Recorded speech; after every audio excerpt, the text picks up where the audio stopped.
and welcome to the second installment of the IntelleXual. I'm your host, Whitney Wegman, here with my co-host, David Dawson. How are you today, David? I'm good. Good. David and I recently went to New York and had a whirlwind day of interviews. And one of the ladies that we got to interview was Miss Joy Donze. We got to interview her at the theater where she was performing Merchant of Venice. This was at the Secret Theater. And then we both got to see the show. Yeah. So you'll be seeing a little bit of the interview before, and maybe in between we can talk a little bit about the show and share with you our experience getting to meet this crazy, delightful woman.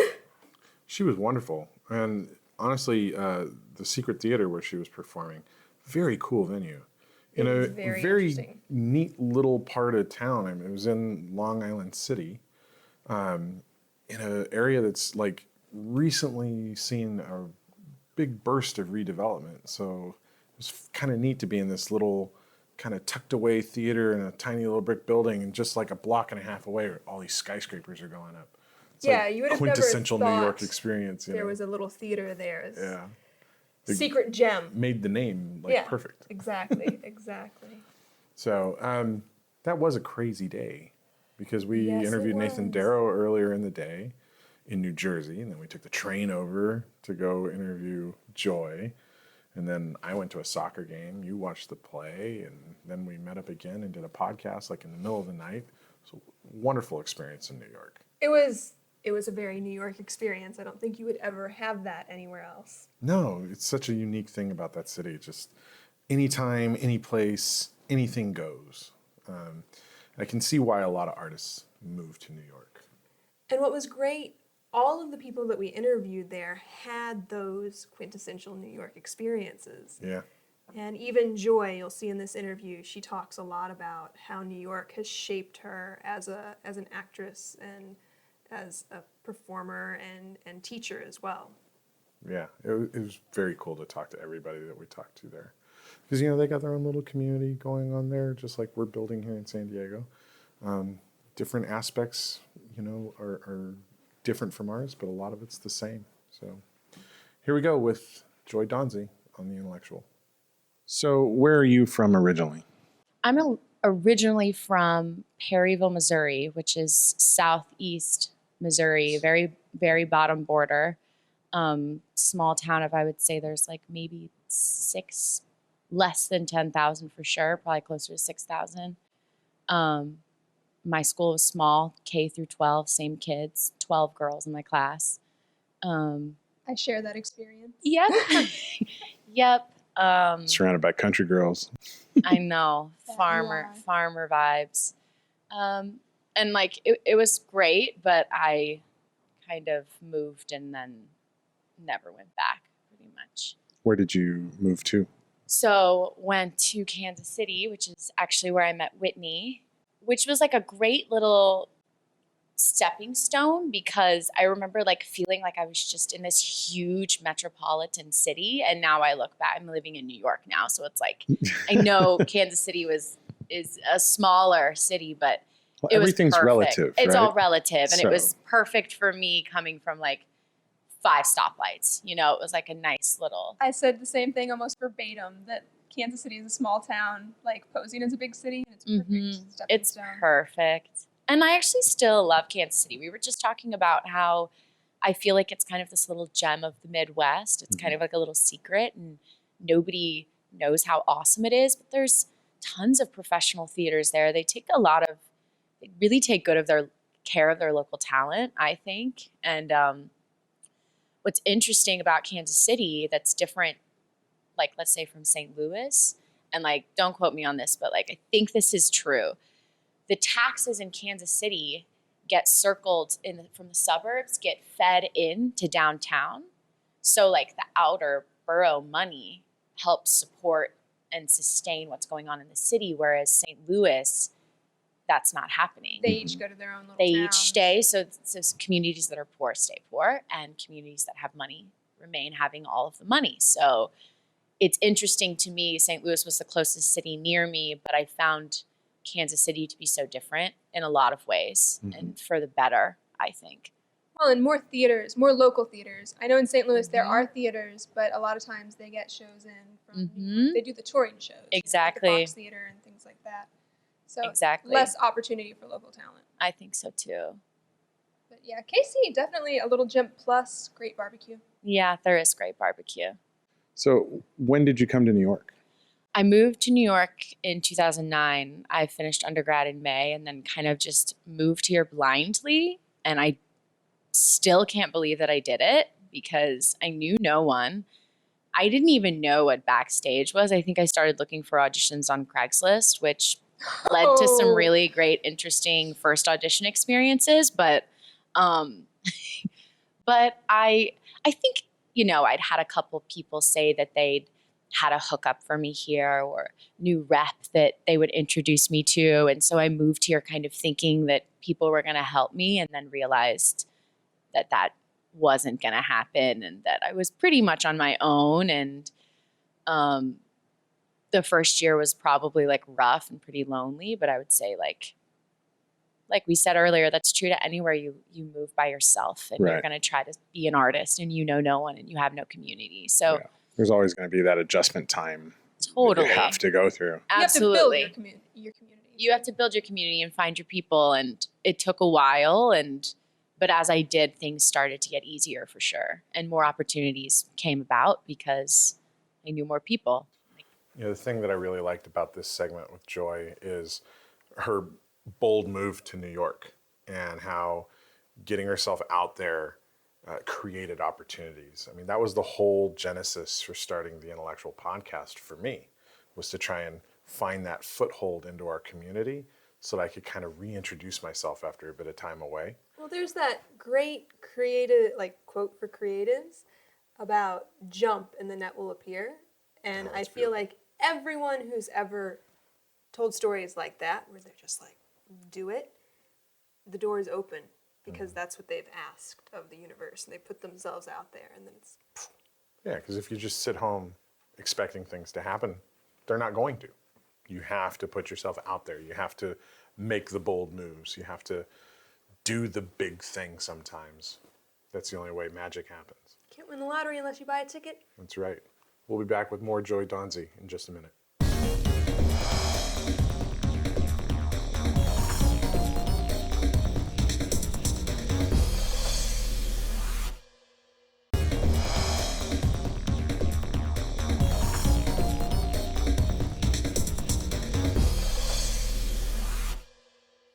Welcome back to the IntelleXual. We're interviewing Joy Donze, a wonderful actress in New York City who's friends with Whitney. Yep. We met in undergrad.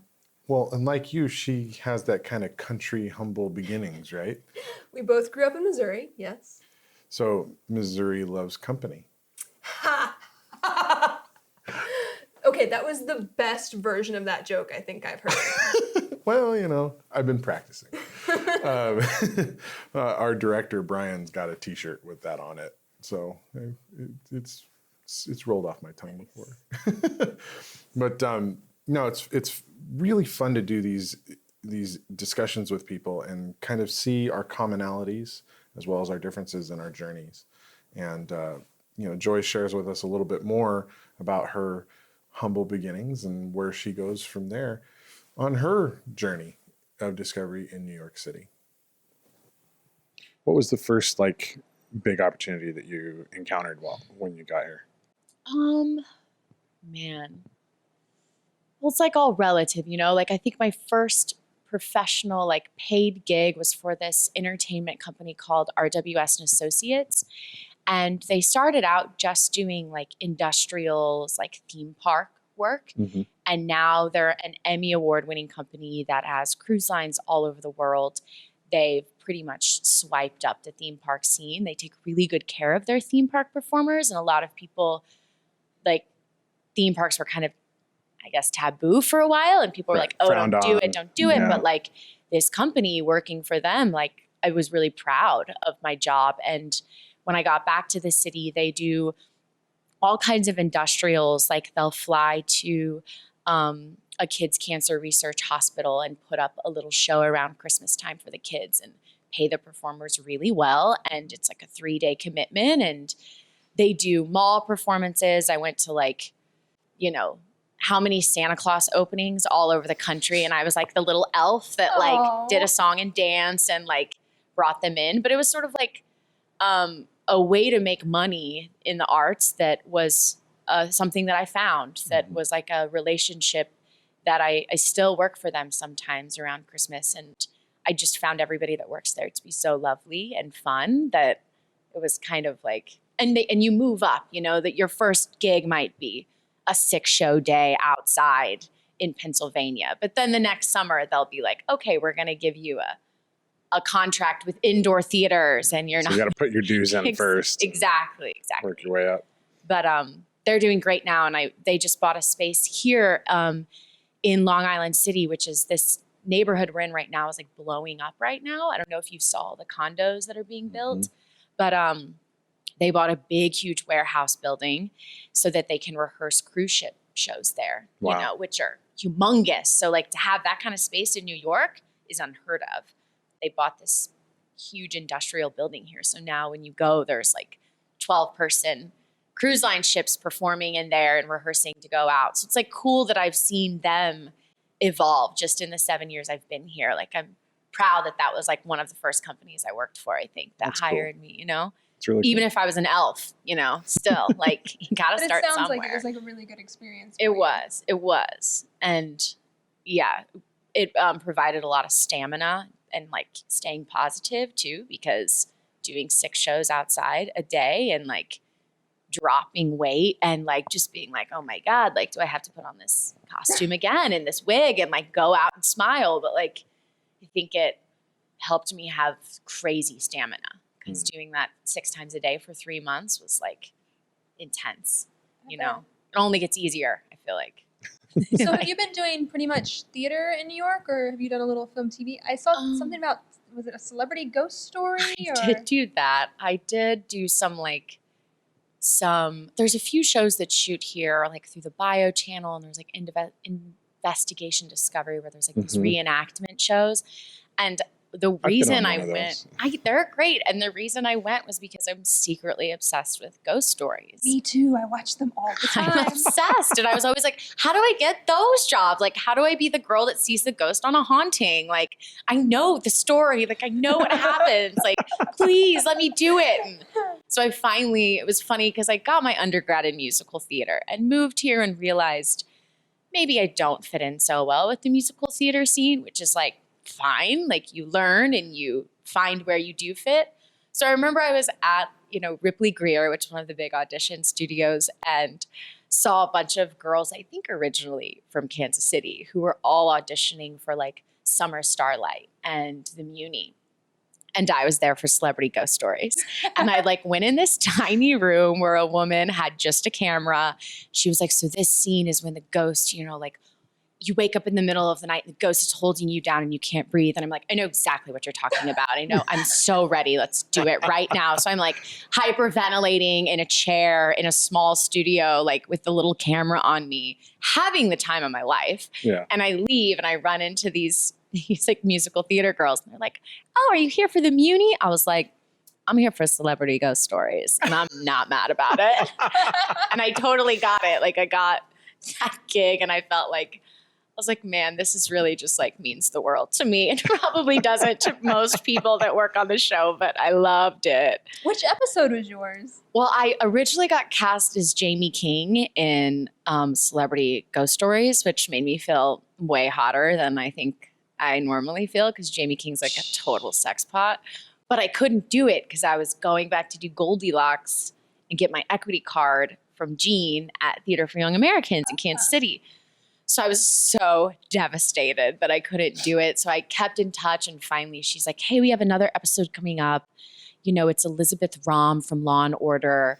Can you ride a horse? I was like, yeah, I can ride a horse. I'm from Missouri, kind of ride a horse. So we did that one instead. And that was my first time ever being on a real set. And it was non-union. And I remember I'd been on that horse for like a good 2 hours. And I finally looked at somebody and I was like, do you care if I get off the horse for a little bit? And he was like, yeah, nobody's saying you have to stay up there. We kind of just forgot, sorry, we just kind of forgot. could not walk the next day. I was so sore, but I was really into the reenactment work. I think it's fun. And I was so young. I was like happy to be in anything, I was like happy to do whatever. I love the way that Joy describes things. Oh, she's fantastic. Yeah. Wonderful conversationalist. And just, she's a storyteller. No matter what story she's telling, she has this flow. She knows when to hit that punchline, and good Lord. Well, she's fully committed. Oh, yeah. It's all physicality and everything while she's telling a story. It's so much fun.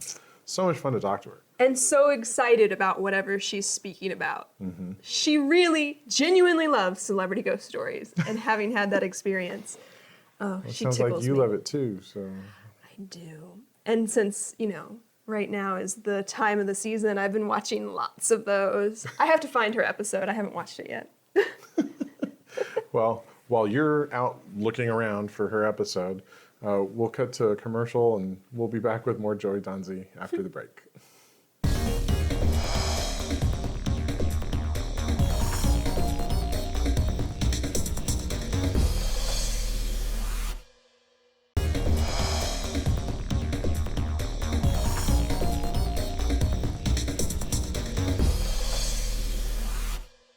Welcome back to the IntelleXual, where we're interviewing New York actress Joy Donze. Whitney, Joy's a delight. And in this next segment, we're going to talk to her a little bit about transitioning beyond theater and acting in film and doing more things beyond just acting on stage. When did you start doing more than just stage acting? I suppose an undergrad, really, in Kansas City. I know that we've both, Joy and I, discussed that theater is a big thing in KC, but they do have a little film community there as well, and that's where I started. Now that I think about it. Cool. So KC is just like this nexus of Yeah, creative energy. it's a little hub of all the creatives from the Midwest, I guess. Nice. Yeah. Well, let's hear a little bit more from Joy Donze and her experience in Kansas City and New York. We took this really amazing film class in grad school, and it was the first year that the actors fought to be in the class, because normally only the directors and writers got to. My grad program had a playwriting, directing, and acting track. We produced a lot together. And our class was like, no, we want to be in there because actors have to have reels now. We have to know how to edit. And so much is about YouTube and creating your own content. Mm-hmm. We need to be in this class. So school said, okay, fine. So they opened it up to us. We all had to edit. We all had to DP. We made little short films on our iPhones every day. And I learned so much. And I was kind of said from then on, I'm no longer doing free student films that I'm never going to get the copy for. The script is going to most of the time be awful. Nobody's going to be on top of their shit. And I was like, I'm only doing free film for myself and with the people I want to work for, and I want to have creative control. And now I feel like I know how to do that. So I just produced a short film. It's all produced by all women. There's 3 of us, written and directed by a woman, about a woman. And it's criticizing, it's called She Wrote Part 1, which is on women who validate themselves through sex. And I highly recommend anybody to look it up on Vimeo. It's amazing, and it's critiquing expectations of women and sexuality, but it's being critiqued by a woman, finally. And I think that as women, we can critique ourselves, but it's nice when it's us doing it instead of the other way around. So a lot of people, it was satire. A lot of people had a problem with it. A lot of people felt it was sexist. And she was like, well, I am a woman. And I have gone through these expectations, and I want to talk about it. So I'm gonna, and if it offends you, I'm sorry. So I admired her for that. I thought she's a clown. She's also a professional clown and a juggler. And what's her name? Her name is Pamela West. And I just think she's the shit. And so she sent me another script, and she was like, it's thematically the same, but it's sort of an allegory to chat roulette. Do you remember chat roulette, which was you basically are webcamming with strangers and you just hit next, and you're just instantly having experiences with people online. Yeah. It's based on that kind of chat roulette, but it's done through a magical mirror, and there was no sound, so shooting a film in August with no sound is like everybody's dream because you can have the AC on the whole time. So I was like, so we just shot that. We did it in 3 days and it was so smooth and everybody got along so great. And we're all really proud of it. So I think it'll do well in France. It's really sexy and kind of scary. It's almost like a thriller. But what great experiences you've gotten to have. That's wonderful that you guys got to do that class because I think all actors should know how to edit because it's like $100 a pop to edit your reel. So if you can do it yourself, that's great. And being able to have that experience. I think actors who understand, and this goes to stage, actors who understand how lighting works. Absolutely. Actors who understand how editing works, who understand why a camera does what a camera does. Mm-hmm. They build the tool set for themselves. They become better actors because they're more able to exist within the space that they're supposed to exist within without stepping into shadow, you know, or stepping out of focus on the camera. You know, it's the more you understand kind of a little bit of all the things that are incorporated within your field, the better you are within your field. I think so too. So, and totally acting's not done in a void. It's done amidst all this other stuff. Yeah, it's an ensemble like team experience. So like if you can understand what how many things go into it. And I feel like for me, when I first did film, it felt like tech day for theater just never ends. You're just always teching. And I was like, constantly. Man, when are we going to do it? When are we going to do the show? And then I realized like, it's really just about that moment when they say action and until they say cut. And that's like what it's all for, you know? And if you can like exist in those, you can really focus and exist in that space. It's just as beautiful as being on stage, even though I think stage is still like where my heart is really, but I still have a huge appreciation for it's like stage. You'll take 3 months setting up a show, and 3 weeks setting up lighting, and 2 weeks building a set and whatever. But on film, you got 20 minutes to set the lights. Yep. Keep going, and then we're gonna shoot for 2 minutes, and then we're gonna move to the next shot. Hold it. We're gonna like do a bunch of stuff, and then just hold it and be ready to go when we're ready. It's really still that stage experience. It's just all compressed. Yeah. It's like a really tight little microcosm of what you do in the stage, but it's just very precise and it's very quick and everything's moved at hyperspeed. Exactly. It's a different ball of wax and then it lives forever that way. It lives forever too. Which is very different from stage, which and it can reach more people, know, in a way like. So I've never really thought of that. They're like reversed. Stage takes forever to get to the performance, but then the performance is fleeting and it happens momentarily compared to the setup. Whereas film is like, we rush through getting everything done and then you got to live with it forever. Yeah. Sides of the same coin. Yeah. What I take away from this particular part of the clip is the fact that she is an actor creating her own content. I feel that's really important and something that in creative academia doesn't really, it's not taught. The fact that you have to be an entrepreneur, you have to go out there, sell yourself, make your own way. If you're waiting for work, it's never going to come. You have to go out and do it. Yeah, it's the thing nobody tells you when you go into the creative field is that you are generally like a self-contractor, and you have to handle all the business side of things for yourself as well. And knowing the mechanics of all that, sometimes that's just something you have to figure out for yourself because nobody else is going to show it to you. You are your own small business. Exactly. And we'll be back with more Joy Donze after the break.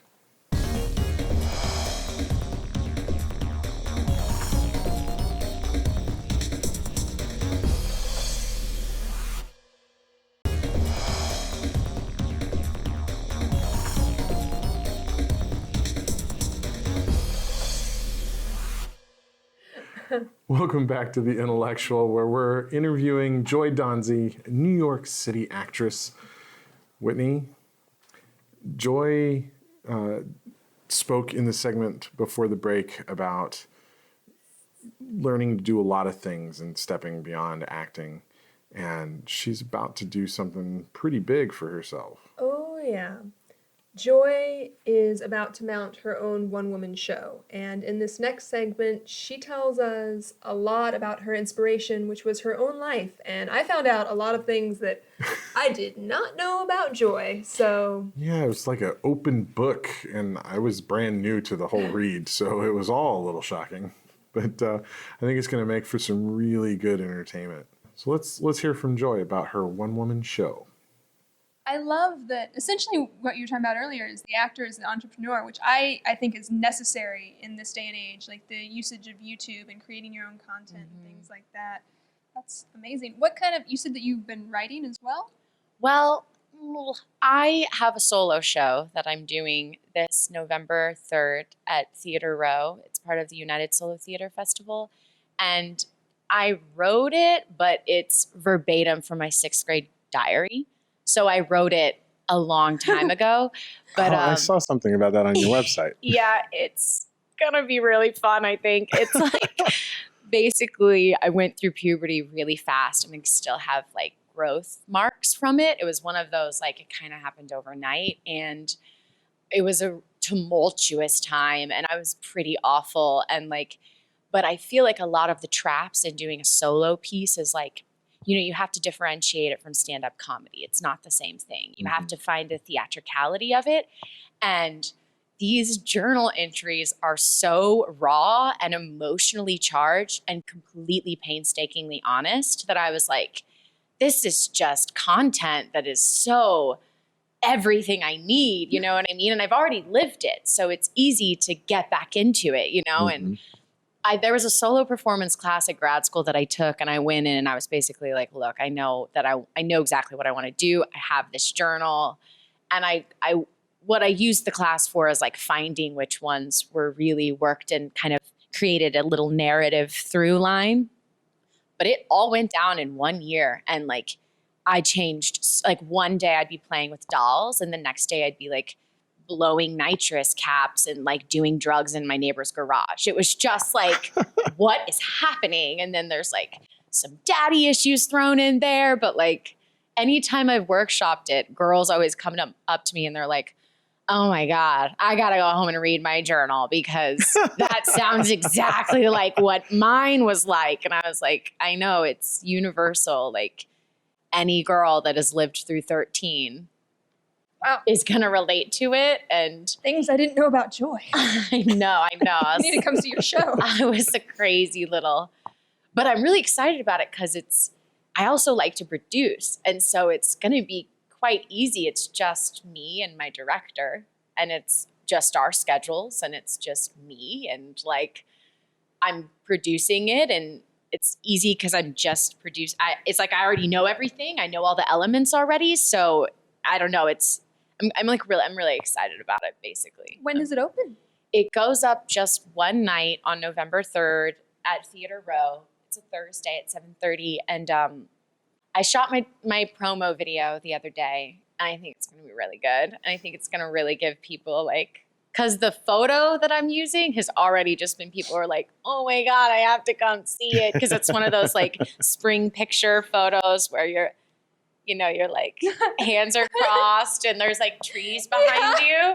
But my friend made it look super 90s. And like, what's going to be funny is everything that's going to come out of that little girl on that promo photo, you know, like you're not going to expect the show to be what it's going to be. But, and I was boy crazy, like to a fault. I mean, there's like a entry where I'm like, list like 12 guys that I'm like, why don't they like me? You know what I mean? It's just so fucking desperate and like over the top. And I also wrote a lot of song lyrics, which gives opportunity for tons of dance breaks. And like, I want it to be like high energy of a 13-year-old. Like I want the audience to barely be able to keep up. Like just like you can barely keep up with 13-year-old Here's girls. a question for you. Going back and looking at the journals, like, was it a revelation to you what kind of a person you were?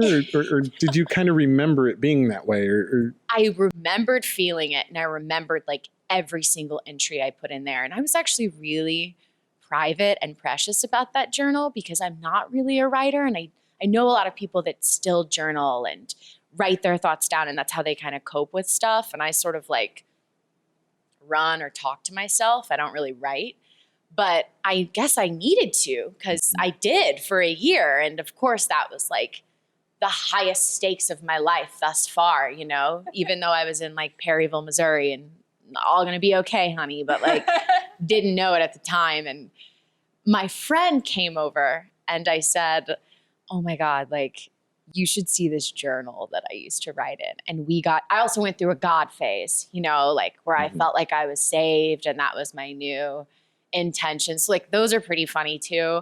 And he was just like, Joy, these are hilarious. Like you have to do something with these. And I was like, oh my God, you're so right. Like I don't need to be precious with this. I'm almost 30 now. Like I can move on from my traumatic 13-year-old existence. So did you always have this thing, or did you like find it in a box and go, oh my God? No, I knew exactly where it was. It was like still hidden in my room in a little old doll box in a shelf in my bedroom. And I like never took it down. Like it was. Is your bedroom still exists the way it did? It finally has changed. Did your parents leave the shrine?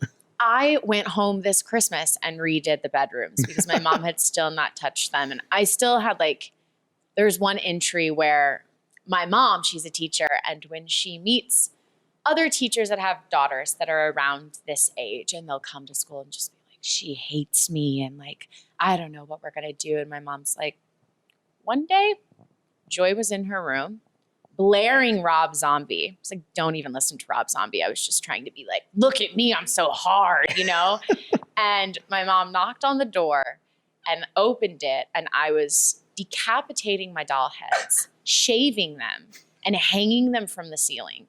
And my mom was like, what the fuck are you doing? And I looked at her and I was like, this is how I feel, and like slammed the door in her face. And like, that's pretty much what 13 was for me. So like, please let that be a scene. That's definitely, I think, the climatic moment of the show is like going to be like that around that time.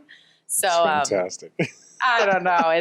It's all really, really funny. And my mom and I are so close now. You know, it was just, so she just always says like, Joy and I are so close now. We get along great. Like your daughter's going to get through it. She's just going to hate you for a while. Okay. I know exactly what I want to do. I want to go in there and screen grab your reaction. The look on your face slays me. It was so funny. That was real. That was very visceral. I knew none of that before she told us that. And you can just see the look on my face of going, not computing. I know her from a certain time period in her life, and it was not that. Yeah. You guys have watched my mind explode a little bit.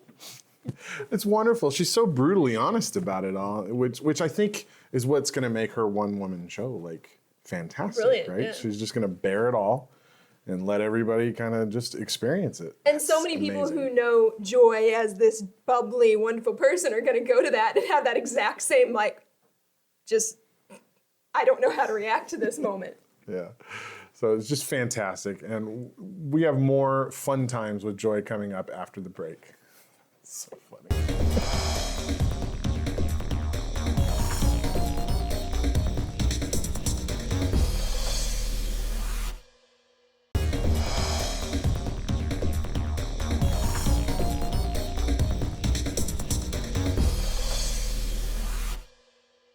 Hello and welcome back to the IntelleXual. We have been looking at an interview from New York with Joy Donze, and we just heard a little bit about Joy's past and how she's using that past to create her new one-woman show. Now, the next clip, we're going to talk a little bit about Joy's future and how she's looking forward as a creative entity to give back to the community through teaching.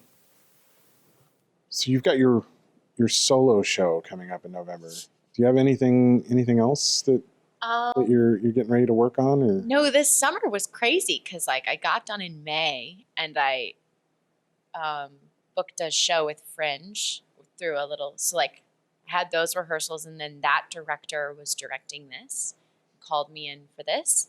Then we was rehearsing both at the same time, and then at some point shot that film that I was telling you about. And then now this is going to end and I'm going to go into my solo show rehearsals, and then it's kind of like, then I got to breathe and be like, okay, what's next? So I don't know what's going to happen. I am going to teach twice a week, I think, for a an organization called the Leadership Program, and they're pretty amazing. Like they basically get these huge grants and they go into inner city schools in New York that are basically so poor that they can apply for these grants. Like they can have us come in, and it's like after school programs, basically teaching whatever it is. They call it like your club. So I could teach drama, I could teach music, I could do dance or whatever. But they have a really solid approach, and they also do restorative justice, and they're really about like rehabilitating kids and keeping them into the school and not dropping out. And I think 65% of our students are displaced, so like they don't even have a solid home to live. So of course attendance is an issue, and having role models around, but their approach and their like process is all, I just like really believe in it. And so I'm kind of excited about that because my theater company went and taught, we did our first summer camp this summer in Kansas City in Independence. Nice. And it went so well because our approach was like empowerment. We were like, let's empower the kids. Like, let's let that be our intention. So a lot of it was based around producing your own work, writing your own things, putting your feelings onto paper, being your own storyteller, and really just sort of not apologizing for wanting to be an artist. Almost an art therapy sort Absolutely. of situation. And we none of us are trained in art therapy, but like it was all about empowering. And you and I both came from probably very few opportunities growing up. I mean, there's not a lot going on in small towns in the Midwest. So you got to drive to St. Louis, or you got to drive to a city to like get into anything really. And so we were in a small town in Missouri, and it was like important to me to give these kids an opportunity, even boys, like I feel like so often as boys start to enter manhood, they're sort of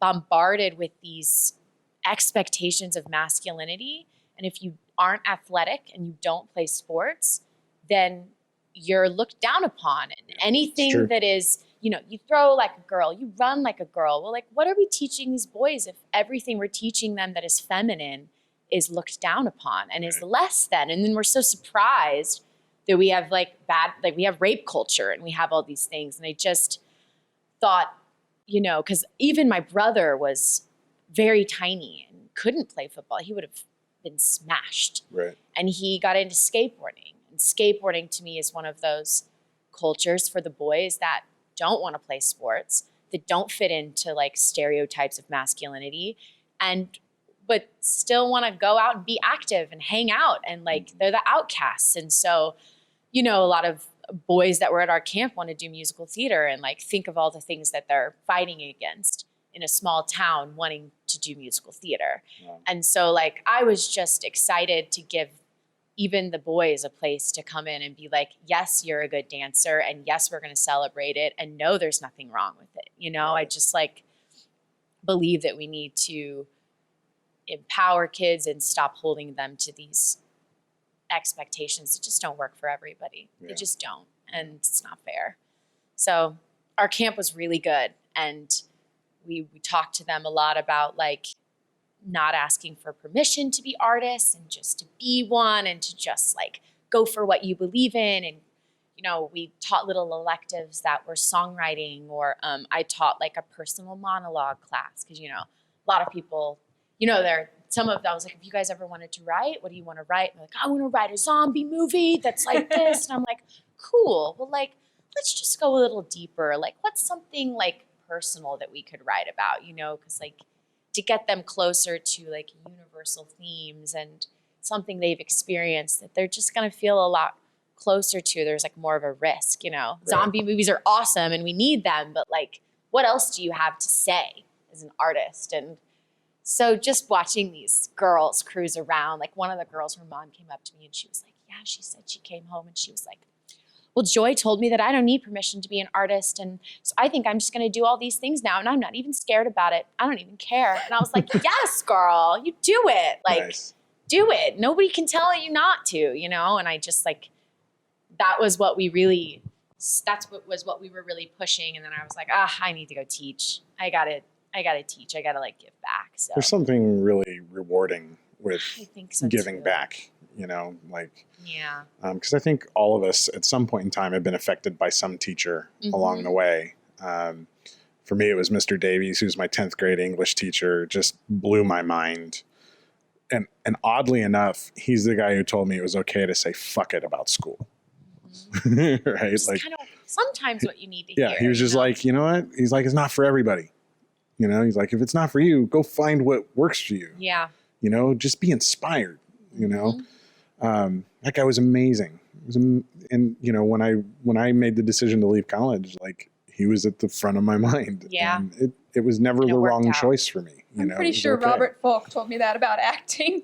Really? Yep. He was like, because he told me on many occasions that I had too much armor, and he's like, really, just go up there and say fuck it and just do you. Yeah. And it took me years after the fact to actually take said advice. Absolutely. You also have to true. grow into that part of yourself as a person, you know, like it's easy to be like, I don't care what anybody thinks about me. But when you're 15, it's really hard to live that, you know what I mean? Yeah, and totally. my mom always said, she was like, just remember, Joy, like when you're in your teens and your early 20s, all you're going to do is care about what everybody thinks. And then you're going to get to your 30s and you're going to stop caring. And then you're going to get to your 50s and you're going to realize nobody ever gave a fuck anyways. And I was like, you're right, Mom. You're That's so beautiful. right. And I was like, if I can just orient to that now, like I'll be ahead of the game. Like, because she's right. Like, who really cared, you know? I love how passionate Joy is about this particular subject. I mean, she's very outgoing about everything she does, her acting performance, but you can tell that when it comes to giving back and teaching and giving an outlet to these children that she feels this kinship with, it's her whole heart and every part of her. And this is my favorite part of this interview, I think. Well, she's a fantastic guest, just all the way around, and she's genuine, like across the board. She's just a genuine person. Absolutely. And yeah, I mean, the whole bit there. My dad said the same thing to me. He's like, you're gonna spend all your youth worrying about what everybody's thinking about you, but in the end, nobody cares. You know, you've got to look out for you. But there are a few of us who like to give back, and you know, those people care a little bit. Just a little bit. We'll be back after this break.